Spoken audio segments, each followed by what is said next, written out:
Hello, everyone, and welcome back. Today, we're looking at the Hideki class uh, ship here for Star Trek. This is the smallest Cardassian. I don't know what you want to kind of consider it as. It's a patrol craft, actually, is what they're listing it here on Daystrom Institute, which is where I'm getting our information to start off with. I do have the stats for a D6, so we will get into that. So, um, kind of going for the write up that they have here, and it is always interesting to sit here and say because they do have, and I do want to point this out. Uh, so depending on what color everything is, they have listed here. So if it's something from Canon, they actually have it in the yellow. If it's a backstage source, it is in a light green. It's some source from a novel, they'll have it in a light blue. And if it's their own speculation, then they have it in the white. So whenever we look at all the stats and everything else as we go through here, that's why it's all different colors in here so we can kind of see what we all have. Now, whenever we do stuff like this, and just keep this fully in mind here, we go from one site to another site to whatever. Um, like here, I'm just going to point out on Daystrom, uh, in green, it's a crew of 30. So that is actually saying from a backstage source. Now, when we actually get to our actual stats here, I think it says it's only like a crew of 5 or 6, but it can carry 30 passengers. So it's just one of those things you just have to kind of work with and figure out how you want to have this in your own. If you're using this for a role playing game, how you want to do it in your own game.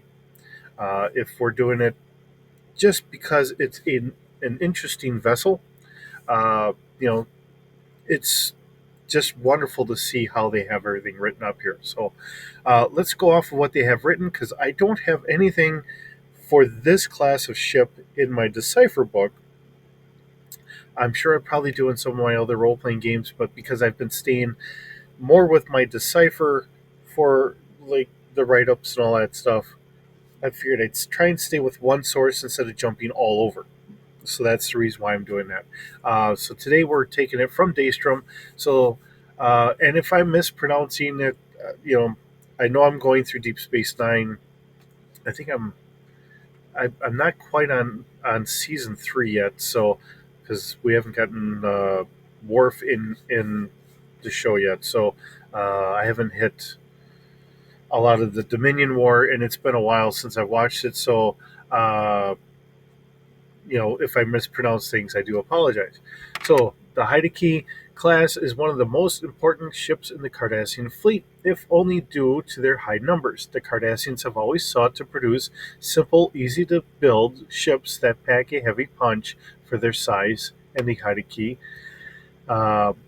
Hideki, they have accomplished just that. Although these ships are generally compared unfavorably to the Klingon bird of prey, in some ways, that's unfair. Cardassian policy emphasizes that these ships are intended for largely border patrol or system defense duties, keeping Cardassian space defended in order to free up the larger ships for offensive duties. The Burrell, on the other hand, is intended as a fully capable attack vessel of its own right, albeit a light one.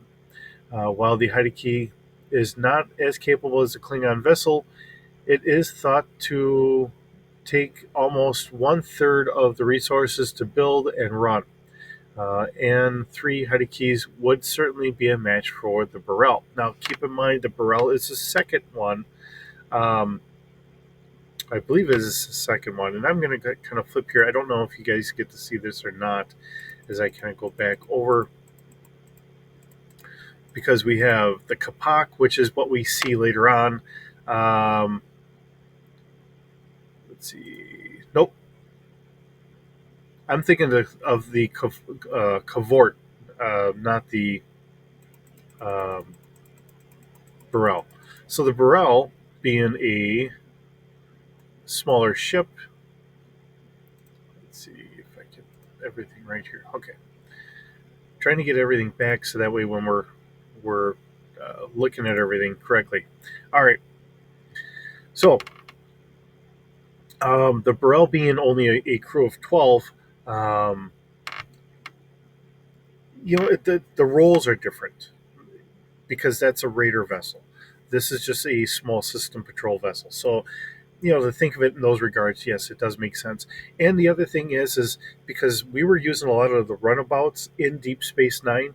Yes, we had gotten the Defiant and all that, uh, but quite often a lot of the ships that we were dealing with were smaller ships. We had the bigger ships for the bigger missions and everything else, and we would bring in bigger fleets. But because we're dealing with a smaller set of ships instead of like the Galaxy class and so on and so forth, we had other uh, you know, the Cardassians had a smaller ship then. We did introduce a smaller ship for the Romulans. Um, we then had the Dominion with a smaller ship. So you start seeing that everything was scaled down. Same thing that we would do in like role playing games and everything else. They did the same thing in the show, so everything made sense. You're not going to have a small ship taking out these big, huge ships. So it does make sense in those regards. All right. Let's see. The Hideki is thought to have long-term cruise speed of warp 5 and or about right for a ship which was not intended for or expected to cover a large distance unsupported. The armament is capable of defeating or dealing with pirates and mercenaries. Um,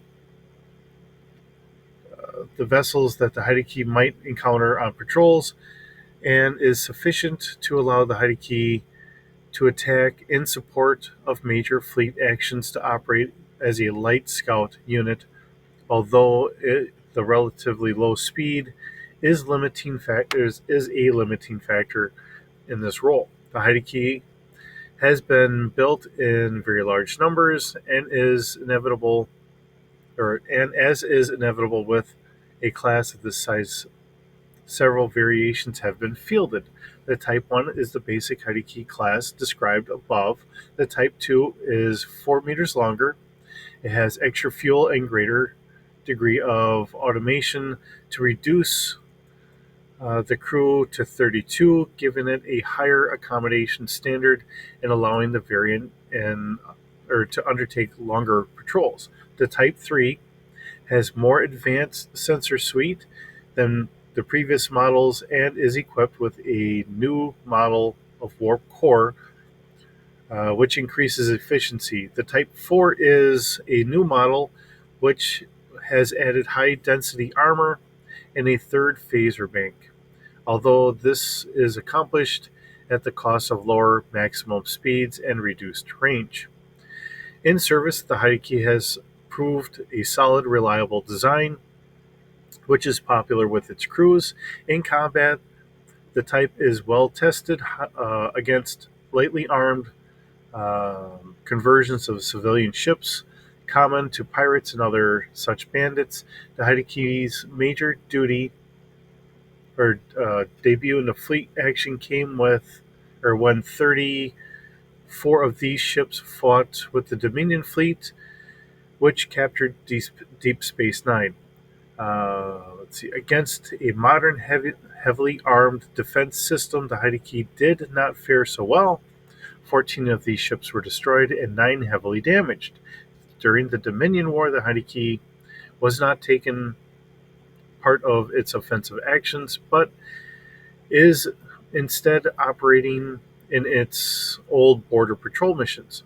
Although Klingon Burrell class ships took some of the heavy toll on these ships in early days of the war, the Hideki have been have begun to operate in packs of 3 or more, sometimes with a Jemadar fighter craft in attendance, since which time they were holding their own. So, uh, and again, because we're dealing with the runabouts for the Federation, we have smaller craft for everybody else. And it keeps everyone kind of on par. So, just kind of going through what we have here from Daystrom. So they're saying that about 1,200 were built at the time that this was supposed to be written up. There have been 892 lost in all.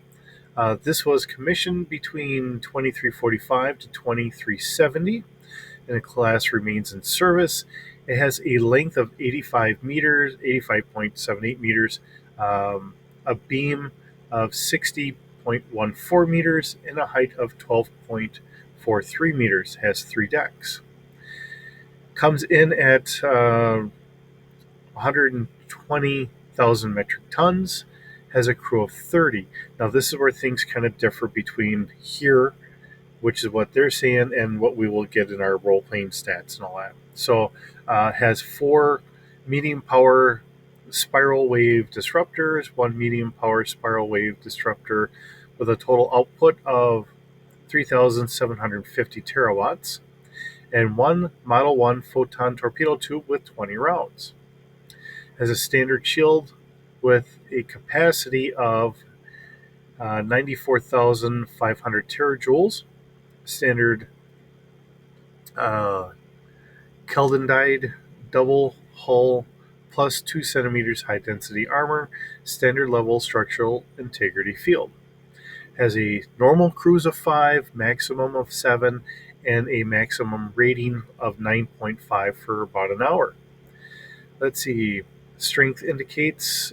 Now remember, our Galaxy class is a 1,000, so this tells you, how far off it is from what a Galaxy class would be.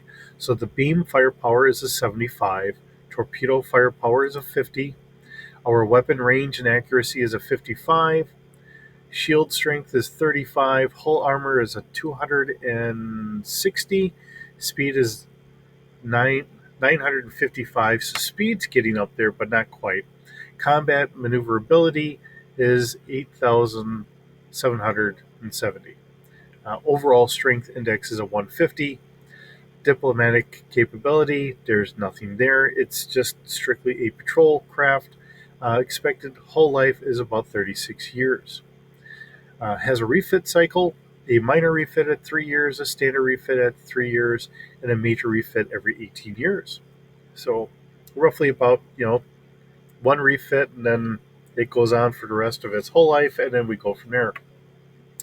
Now we do have a couple pictures. So we do have 2 of them here on the forefront of the uh, picture here, and it looks like a couple Federation um, fighters are kind of sweeping in here. Let's see, we do have an aft view. Here's the full view of it, and then here's another one. Now, they did decide early on that the Cardassians like a circular design, which is what they came up with for Deep Space Nine, and then they coincidentally did that for all their ships. But I do find it funny because the back has the pincer look to me that resembles very much like an earwig. So it's just my way of looking at things. It might be a silly way, but it's just my way of looking at things. Okay, so now we look at this in our D6 stats. So if you're going to try and play this as a D6 Star Trek role playing game, it is well, they have it listed as a fighter. So that kind of threw me off when I was first looking for it. Um, it's at Starfighter scale because it all puts it in line with our runabouts.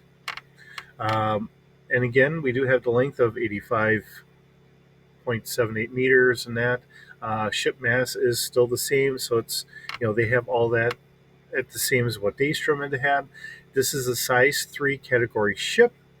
Um, has an autopilot of 3D plus 2, so it is a little bit above what our average would be.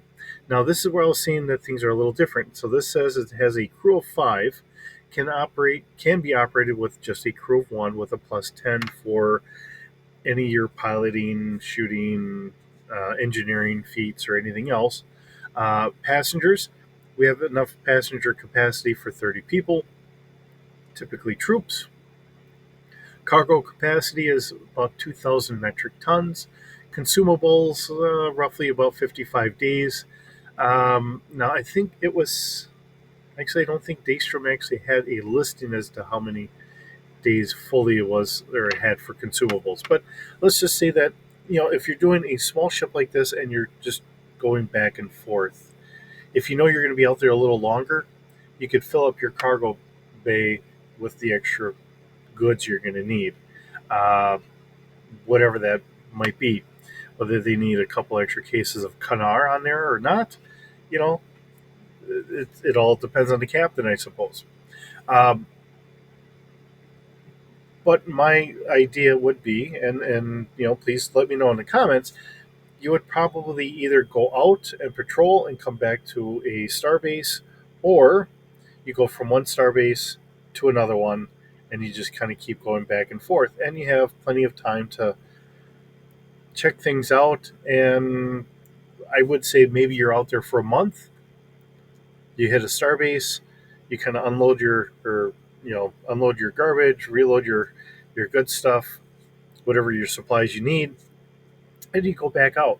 Now you have an extra, say, 25 days worth of food stores or whatever else that you'll kind of rotate through. But if you need to wander off a little bit more, you have that extra time in there. So that's my way of thinking about it, right or wrong, but that's just my way of thinking about it. Okay, so on Daystrom, they were saying that it your standard warp would be a 5. Here we have it listed as a 6.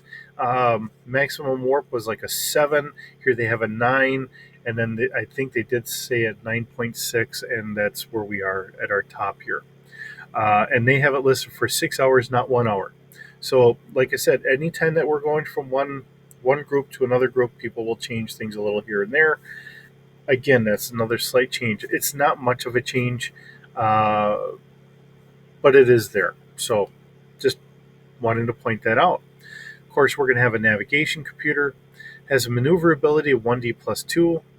Not the most maneuverable, but there again, I think I could be wrong because it's been a while since we hit the Galaxy class. I want to say it's maybe a little closer to what the Galaxy class was. You know, uh, Not the most maneuverable ship in the fleet, but anyways. Okay, so we have a space of 7.5, and we have a hull of 4D plus 1. Now, keep in mind this is also at starfighter scale, so if we are going up against the bigger capital scale, you're going to lose that 2D, or you can keep your 4D, but whenever they're shooting at you, they're going to add an extra 2D to their attack. However you want to work that out. Okay, shields is at a 2D plus 2. Our sensors for our base ship here, we have a passive at 3.5 kilometers with a 1D bonus. We have an active scan at 10 kilometers at a 1D plus 1 bonus. We have an active search at 14 kilometers at a 2D bonus, and a focus of 500 meters at 2D plus 1 bonus.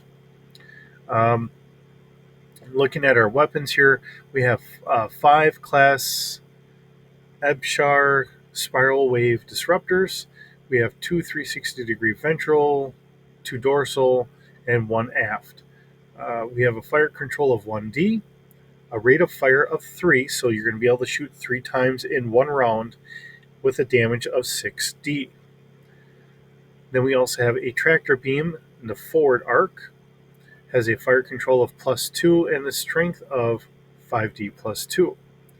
And we also have a alpha tractor beam in the aft, and that is at a +2 fire control and a strength of 3D. Now, crew quarters, we do have 10 Spartan and 20 basic. So I don't know which one you would want to consider this as, whether it's I think the middle class where it can be out a little bit longer, maybe, or whatever else. Either way, um, being able to have a little bit more of a basic quarters, so when you're out and about on a small ship like this, might be a little bit more enticing, I guess. We have 2 decks, Although I think on the other one, I think it said three. I think on Daystrom it said three. Here it's only saying two. So whenever you're kind of working through that, I didn't look up any floor plans on this. I don't know if anyone's ever come up with floor plans. Um, but if you do, because you want to add this into your game and you want people to run through it, which is why I always like to look up the floor plans because it's always fun getting someone onto something that they're not used to. Um, just going from that point. Okay, so we have 20 escape pods, which have a capacity of 4 personnel in each. This was commissioned in roughly 2370, although I believe Daystrom had said it was, 2368, 69, somewhere in that neck of the woods. I am flipping over and I will see what time they said. 2345. So, there again, it's a difference of, one site to another. And of course, then they have their little write up here, and then they have a history. Um, and everyone's going to kind of change it. Now, here's the other thing. When we look at this, this was also made for the Marquis Part 1, where we had a couple of the Marquis fighter actually attack um, the Hideki and destroy like one or two of them. So, it is just those things. It's trying to make sure that we have ships that are on par with each other. So that way it doesn't seem like you're overpowering one ship or another. Just like when they brought the Defiant in, it's a small ship, small crew, and they talked about the fact that it's overpowered and it can actually more or less shake itself apart. And then through the course, they had to kind of deal with whatever to work the bugs out to make it actually work efficiently without trying to destroy itself with the power output. So it's always trying to add in something. So if you give for the instance of just saying a really strong sword, it takes some extra work to really kind of get used to using that said sword. In this case, like the Defiant being a really powerful ship, you have to work out all the bugs to get it to work correctly so it doesn't destroy itself. So, you know, I'm hitting some of the smaller ships first. We have the Cardassian one here. We're going to get the Jem'Hadar uh, ship, their smaller one, which I can't think of the name off the top of my head. But we're going to get that one here later on this week. We're going to hit some of the smaller ones, and we're going to start moving up. And then I will, because we have Daystrom, I'm, using the same format here. Uh, any other smaller ships that I can find, we'll try and hit some of those, and we'll try and then we'll start going up. And everything I can get, I'll try to keep it in this format because they have done a very nice format compared to, like I said, my real basic design. Because I just worry about, I don't worry about ship mass, size, all that stuff.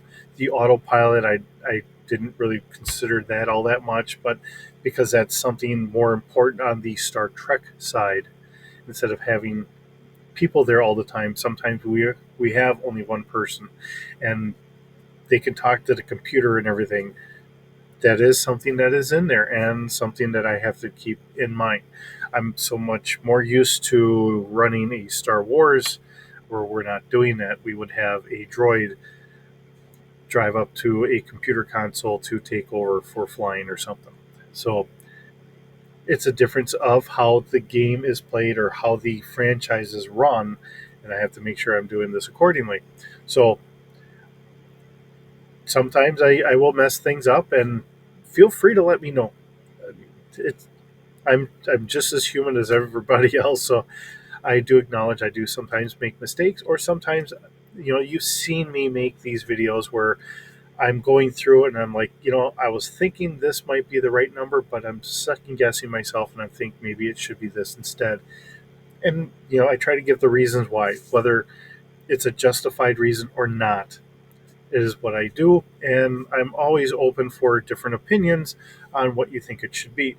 And I will say this, looking at the damages and everything else. Now, I've said this a couple times, the fact that with our Star Trek ships, because I would always love to mix everything together, our damages are lower, but the fact that we're shooting multiple times in a round, that changes things a little bit. Um, there is always a part of me that would like to put just the damage itself a little bit higher if I was going to actually port it over. So if I was to actually do this, I might want to raise up the damage of some of these. I might just say that the photon torpedoes and proton torpedoes and everyone else's torpedoes, of whatever you want to call it, are all going to be at the same benchmark. But that probably wouldn't make the most amount of sense, but it's just how I kind of see things. And I might say, here's the standard torpedo, and then here's your quantum, and here's your whatever. And the quantum might be an extra 2D damage or something. But I might want to make all of that on the same level there. So just kind of going from that point. With that, thanks for listening to me ramble on about the extra stuff here. It's fun bringing this stuff to you. I do enjoy this because these are franchises I love, even though I don't always spend time with them. These are things that I do love. I really enjoy doing the role playing games, but bringing out some of these ships that you don't always get to see. We're just starting off with a lot of the Star Trek. I do want to hit some of the core ships. There are other ships that I have in books that will have to be made. And I have seen some very interesting designs that people have come up with. And I've said it before, some of these designs I don't fully agree with because I think that they're a little on the too big side.